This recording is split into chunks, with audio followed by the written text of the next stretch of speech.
তিনিজন মানুহ এই বানপানীৰ কাৰণে জগৰীয়া। 1 নম্বৰজন সুশান্ত বৰগোহাঁই, 2 নম্বৰজন সোণাৰীৰ কোঁৱৰ, কি নাম আছিলে,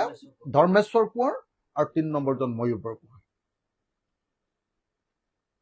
মই ইমান দিনৰ পৰা কৈ আছো, প্ৰথম দিনটোৰ পৰা মোক কোনোবাই উল্টাই গালি দিব পাৰিছে? দেখিছেনে উল্টাই মোক ধৰিব পাৰিছেনে? মই কৈ দিয়াৰ লগে লগে এসপ্তাহমান লুকাই গ'ল নে নাই বাৰু? সুশান্ত, ধৰ্মেশ্বৰ শইকীয়াটোতো একদম হেৰিয়াত হস্পিটেলাইজে হৈ গ'ল, আৰু কি কয় আপোনাৰ ময়ূৰ, চব লুকাই গ'ল নে নাই বাৰু? ধৰ্মেশ্বৰ কোঁৱৰ হা। আৰু ময়ূৰটো আপোনালোকে চাগে জানে, ময়ূৰটো 22 তাৰিখেহে অসম পাইছেহি। বাহিৰত আছিলে, মানে নাগপুৰৰ হাফ পেণ্ট পিন্ধা পাৰ্টিত ক্লাছ লৈ আছিলে হা। 19 তাৰিখে কৈছে, 21 তাৰিখে পিছবেলা আহি ক'ৰবাত এয়াৰপৰ্টত নামিছে, 22 তাৰিখে গৈ শিৱসাগৰ পাইছে, কি কয় নাজিৰা পাইছে হা। মই আপোনালোকক আজি এটা ভিডিঅ' লৈ আহিছিলো, এইটো এতিয়া দেখুৱাই নাথাকো, আপোনালোকৰ হাতত দি দিম। এই বানপানীটোৰ মূল কাৰণকেইটা মই আপোনালোকক কৈ দিব খুজিছো। অসমৰ মুখ্যমন্ত্ৰীয়ে ক'লে যে এই বানপানীটোৰ কাৰণ বেলেগ একো নহয়, এইটো হ'ল ক্লাউড ব্ৰাষ্ট। আজিকালি কিবা ডিভাষ্টেশ্যন এটা হ'লে চৰকাৰৰ কাৰণে বাচাৰ আটাইতকৈ উজু নিয়মটো হ'ল ডাৱৰ বিস্ফোৰণ। ডাৱৰ বিস্ফোৰণ হৈ গ'ল নহয়। তেতিয়া মই নিজে টেকনিকেল মানুহবিলাকক সুধিলো যে একচুৱেলি ডাৱৰ বিস্ফোৰণ মানে কি, আৰু ডাৱৰ বিস্ফোৰণ হৈছিলে নে নাই।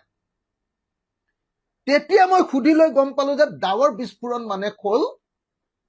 যদি ডাৱৰ বিস্ফোৰণ হয় 1 ঘণ্টাত এটা ঠাইত 100 মিলিমিটাৰ বৰষুণ হ'ব লাগিব। কিন্তু নাগালেণ্ডত মন জিলাত সেইদিনা 1 ঘণ্টাত 100 মিলিমিটাৰ বৰষুণটো হোৱাই নাই,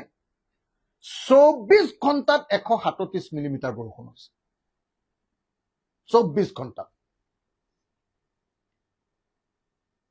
গতিকে অসমৰ মুখ্যমন্ত্ৰীয়ে মিছা কথা কৈ প্ৰথমতে অসমীয়া মানুহক ঠগিব খুজিছিলে, কিন্তু মই যেতিয়া হাল্লা কৰি দিলো, আৰু IMD ইণ্ডিয়ান মেট্ৰলজিকেল ডিপাৰ্টমেণ্টে যেতিয়া কৈ দিলে যে নাই ডাৱৰ বিস্ফোৰণ হোৱা নাই, মিছা কথা, তাৰপাছত এখন ইণ্টাৰনেশ্যনেল পেপাৰ ওলালে 7খন দেশৰ বিজ্ঞানীবিলাকৰ। তাত তেওঁলোকে গোটেই হিষ্ট্ৰীটো দেখুৱাই দিলে যে যোৱা 50 বছৰত কিমান কিমান বৰষুণ হৈ আছে। তেতিয়া তাত আমি দেখিবলৈ পালো যে আচলতে এই বছৰ বৰষুণটো আন সকলো বছৰতকৈ কম। মিছা কথা, কোনো অভূতপূৰ্ব বৰষুণ এই বছৰ হোৱাই নাই মন জিলাত, নাগালেণ্ডত হা। গতিকে অসমৰ মুখ্যমন্ত্ৰীয়ে মিছাকৈ যে ঠগিব খুজিছিলে যে ক্লাউড ব্ৰাষ্ট বা জলবিস্ফোৰণৰ কাৰণে এই ঘটনা সংঘটিত হৈছিলে, সেইটো মিছা কথা। মই নিজে এটা স্পেচিয়েল টিম পঠাই এইখন পঠিয়াই লগত ড্ৰোন পঠিয়াই গোটেই ভিডিঅ' কৰিছো, এটা স্পেচিয়েল টিমৰ ৰিপৰ্ট বনাইছো, আৰু সেই অনুসৰি মই এই গোটেই বানপানীটোৰ কাৰণে 4টা কাৰণ বিচাৰি উলিয়াইছো। প্ৰথম কাৰণটো হ'ল, মানে বৰষুণটোতো হৈছে, বৰষুণটো নাই হোৱা এনেকুৱা প্ৰশ্নই উঠিব নোৱাৰে, বৰষুণ হৈছে, কিন্তু বৰষুণটো অভূতপূৰ্ব বা অতিবৃষ্টি নহয় বা ক্লাউড ব্ৰাষ্ট নহয়। কিন্তু সেই বৰষুণত এইবাৰ ইমান ডাঙৰ ক্ষতি কিয় হ'ল, তাৰ কাৰণটো আছিলে যে এই নদীখন, যি দিখৌ নদী, নগা পাহাৰৰ পৰা ওলাই অহা আটাইতকৈ ডাঙৰ নদী যিখন দিখৌ, সেই দিখৌ নদীখনত মন জিলাত 5টা শিলৰ বান্ধ বন্ধোৱা হৈছিলে। শিলৰ বান্ধটো কেনেকুৱা, মাটি আৰু শিল দি দিখৌখন এনেকে পুতি পেলাই তাৰ ওপৰেদি ট্ৰাক চলিছিলে আৰু ক্ৰেন চলিছিলে, কি কয় এইটো, খন্দাখন, এখন এক্সকেভেটৰ চলিছিলে। কাৰণ দিখৌৰ দুইটা পাৰৰ পাহাৰত মানে কয়লাটো ওলায়, আৰু দিখৌৰ দুইটা পাৰ পাহাৰৰ পৰা ইফালৰ পৰা সিফালৈ গাড়ী অনা নিয়া কৰিবৰ কাৰণে দিখৌ নদীৰ ওপৰতে 5টা এনেকুৱা ভেটা মাৰি দিয়া হৈছিলে। ইমানকণ ফুটা ৰাখি পানীখিনি গৈ থাকিবলৈ দিয়া হৈছিল গোটেই কেইবা মাহে গোটেই খৰালি কালটো তাৰমানে ছেপ্টেম্বৰ মাহমানৰ পৰা সেইটো কৰি দিয়ে তেওঁলোকে একদম এই লাষ্টৰ এতিয়া বানপানী হোৱালৈকে জুলাই মাহলৈকে যোৱা বছৰৰ ছেপ্টেম্বৰৰ পৰা জুলাইলৈকে এনেকে এই 5টা কফাৰ ডেম বুলি যাক কয় আৰু কফাৰ ডেম বনাই দিয়াৰ কাৰণে আৰু তাৰ ওপৰেদি গাড়ী অহা যোৱা কৰি থকাৰ কাৰণে কি হৈছিলে দিখৌৰ পানীখিনি ওপৰৰ পিনে 350 কিলোমিটাৰ মান নদীখনত ৰিজাৰ্ভাৰ ৰূপে ৰৈ গৈছিল যেতিয়া এবাৰ পানী আহিলে লগত পাহাৰ খহি আহিলে কাৰণ গোটেই কয়লাখানি শেষ কৰি দিলে সেই পাহাৰবিলাক খহি আহিলে যেতিয়া খহি আহিলে সেইবিলাকে আহি খুব জোৰকে আহি এই 5টা কফাৰ ডেম ভাঙি দিলে আৰু তাৰ ফলস্বৰূপে অস্বাভাৱিক ৰূপত পানীখিনি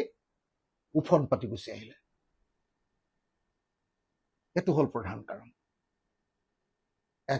মানে কয়লা খননৰ কাৰণে কৰা এই যিটো কৃত্ৰিম বান্ধ দিখৌ নদীৰ ওপৰত 5টা বান্ধ এই 5টা বান্ধৰ কাৰণে এই ঘটনা সংঘটিত হবলৈ পালে নাম্বাৰ 1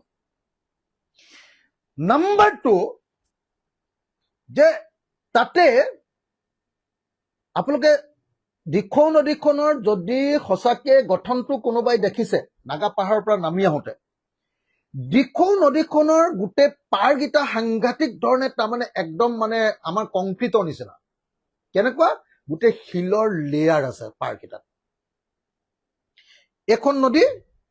এফালত লেয়াৰতো শিল আছে পুৰা শিল আৰু মানে শিল মানে একদম আমি হেৰি কৰি থোৱা মানে কি কয় আমাৰ হেৰিয়াৰ নিচিনা আৰু একদম শিলে শিল তেনেকে মানে শ হাজাৰ বছৰৰ মানে হেৰিয়াত এনেকে ৰৈ যোৱা শিল সেইটো পাৰ মানে পাৰ্মানেণ্টলি এটা নেচাৰেলি এটা হেৰি বনাই দিছিলে গাৰ্ডৱাল এইফালেও তেনেকে বনাই দিছিলে গাৰ্ডৱাল কি কৰিলে এতিয়া গোটেই দিখৌ নদীখন যে নামি আহিছে হেৰিয়াৰ পৰা নাগালেণ্ডৰ পৰা গোটেই দিখৌ নদীখনৰ এই যিটো গাৰ্ডৱাল এই গাৰ্ডৱালখন পুৰা খানি পেলালে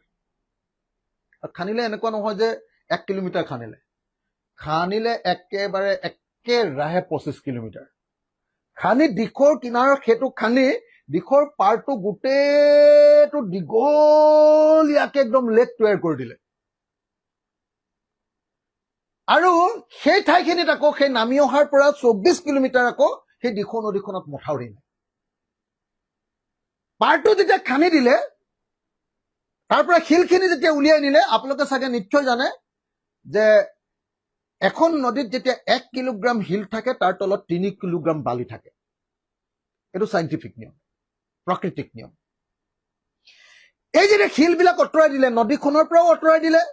তাৰমানে নদীখন যেতিয়া পাহাৰৰ পৰা আহি থাকে যদি শিল নাথাকে তেতিয়াহ'লেতো আৰু এখন নদী গোটেই খানিয়ে পেলাব গোটেই শিল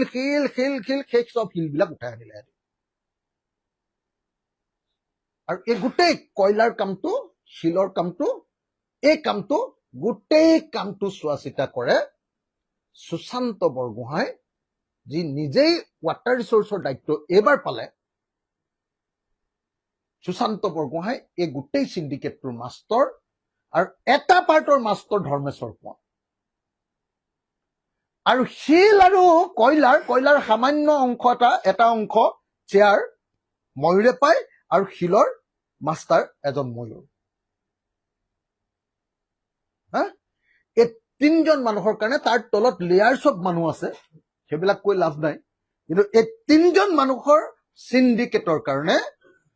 আজি দিখৌ নদীয়ে কি কৰিলে এই গাৰ্ডৱালখন প্ৰাকৃতিক গাৰ্ডৱালখন নাইকিয়া হৈ যোৱাৰ কাৰণে আৰু তাৰ পাছত লেয়াৰ্ছ মানে কিলোমিটাৰ পিছত কিলোমিটাৰ একদম বাগান পৰ্যন্ত আপোনালোকে নিশ্চয় এবাৰ ইয়াৰ পৰা বহুত মানুহ গৈছিলে ভাবি আচৰিত হ'ব যে চাহ বাগানখনো মানে 100টা হাতী ডুবিব পৰাকে খানি পেলালে শিলৰ কাৰণে চাহ বাগানবিলাক খানি পেলালে নদীৰ পাৰটো খানিলে নদীৰ পাৰটো খানি গৈ যেতিয়া শেষ হৈ গৈছে শিল শেষ হৈ গৈছে চাহ বাগানকে খানি পেলালে তাৰ ফলস্বৰূপে কি হ'ল ওপৰৰ পৰা যে পানীটো আহিলে ইমান স্পীডত ইফালে এই শিলটো খানি দিয়াৰ কাৰণে দিখৌ ইতিমধ্যে মানে বাম হৈ গৈছে তো এফালে মথাউৰি নাই এফালে শিল খানি ৰাস্তা খানি থৈ দিছে এফালেও সেফালেও চাৰিওফালে পানী জেনি তেনি যাবলৈ ধৰিলে দিখৈ যেনেকে আগতে আহে সেইফালেদি নগৈ দিখৈদি এটা খুঁটি গৈ থাকিলে কিন্তু যেনি তেনি যাবলৈ ধৰিলে আৰু তাৰ ফলস্বৰূপে কি হ'ল নেপালী খুঁটিখন উৰুৱাই লৈ গৈছিল গতিকে আজি 105 জন মানুহ মৰাৰ কাৰণে জগৰীয়া সুশান্ত বৰগোহাঁই আজি 105 জন মানুহ মৰাৰ কাৰণে জগৰীয়া সোণাৰী সমষ্টিৰ বিধায়ক ধৰ্মেশ্বৰ কোঁৱৰ আৰু 105 জন মানুহৰ মৃত্যুৰ কাৰণে জগৰীয়া আপোনাৰ কি কয় আমাৰ ময়ূৰ বৰগোহাঁই আৰু নিশ্চয় আপোনালোকে জানে যে তাৰ সূতাডাল তাৰ অদৃশ্য হাতখন দিছপুৰত মুখ্যমন্ত্ৰী হিমন্ত বিশ্ব শৰ্মাৰ হাতত আছে আৰু এতিয়া নতুন চৰকাৰ হোৱাৰ পাছৰ পৰা এইটোৰ চৰ্দাৰ জয়ন্ত মল্ল বৰুৱা গোটেইটো চোৱা চিতা কৰে জয়ন্ত মল্ল বৰুৱা গতিকে মই আপোনালোকক জনাব খুজিছো যে অসমৰ 3খন জিলাৰ ডিভাষ্টেশ্যন বা মানে এইটো বানপানী কৈ থাকিলে একেবাৰে ভুল দেই এইটো বানপানী নহয় অভূতপূৰ্ব ডিভাষ্টেশ্যন যিটো 1750 চনত আহোম যুগত এনেকুৱা এবাৰ ডিভাষ্টেশ্যন হৈছিলে বুলি আমি শুনিছিলো সেকেন্ড টাইম এইটো ডিভাষ্টেশ্যন আধুনিক যুগত প্ৰথমবাৰ এইটো ডিভাষ্টেশ্যন হৈছে অসমৰ ইতিহাসত